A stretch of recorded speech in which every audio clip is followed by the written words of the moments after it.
Şimdi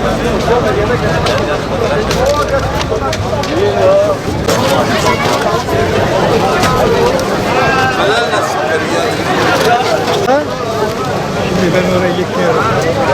Köye gitseydim. Böyle biri var, muhtar falan.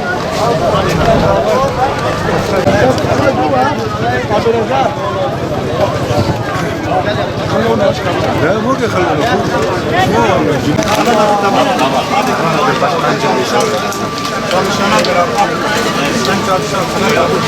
buradan saraya gitmiyor.